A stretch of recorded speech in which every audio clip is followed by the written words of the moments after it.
عبداللہ بن عمر رضی اللہ عنہ کہتے ہیں کہ ایک سفر میں رسول اللہ صلی اللہ علیہ وسلم ہم سے پیچھے رہ گئے، پھر آپ ہمارے قریب پہنچے تو عصر کی نماز کا وقت ہو چکا تھا یا تنگ ہو گیا تھا اور ہم وضو کر رہے تھے۔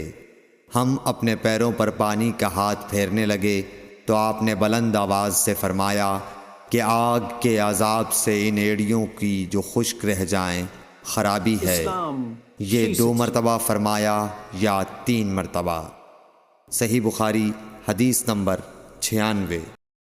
رسول اللہ صلی اللہ علیہ وسلم نے فرمایا کہ 3 شخص ہیں جن کے لیے دگنا اجر ہے، ایک وہ جو اہل کتاب سے ہو اور اپنے نبی پر اور محمد صلی اللہ علیہ وسلم پر ایمان لائے، دوسرے وہ غلام جو اپنے آقا اور اللہ دونوں کا حق ادا کرے، اور تیسرے وہ آدمی جس کے پاس کوئی لونڈی ہو جس سے شباشی کرتا ہے اور اس کو تربیت دے تو اچھی تربیت دے، تعلیم دے تو عمدہ دے، پھر اسے آزاد کر کے اس سے نکاح کر لے تو اس کے لیے دگنا اجر ہے۔ صحیح بخاری حدیث نمبر 97۔ نبی صلی اللہ علیہ وسلم ایک مرتبہ عید کے موقع پر مردوں کی صفوں میں سے نکلے اور آپ کے ساتھ بلال رضی اللہ تعالی عنہ تھے۔ آپ کو خیال ہوا عورتوں کو خطبہ اچھی طرح نہیں سنائی دیا تو آپ نے انہیں علیحدہ نصیحت فرمائی اور صدقے کا حکم دیا۔ یہ واز سن کر کوئی عورت بالی اور کوئی عورت انگوٹھی ڈالنے لگی، اور بلال رضی اللہ تعالیٰ عنہ اپنے کپڑے کے دامن میں یہ چیزیں لینے لگے۔ صحیح بخاری حدیث نمبر 98۔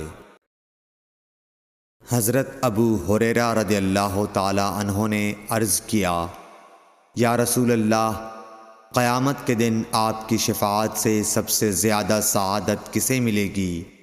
تو رسول اللہ صلی اللہ علیہ وسلم نے فرمایا، اے ابو ہریرہ، مجھے یقین تھا کہ تم سے پہلے کوئی اس کے بارے میں مجھ سے دریافت نہیں کرے گا، کیونکہ میں نے حدیث کے متعلق تمہاری حرص دیکھ لی تھی۔ سنو، قیامت کے دن سب سے زیادہ فیضیاب میری شفاعت سے وہ شخص ہوگا جو سچے دل سے یا سچے جی سے لا الہ الا اللہ کہے گا۔ صحیح بخاری حدیث نمبر 99۔ میں لج پالا دل لڑ لگی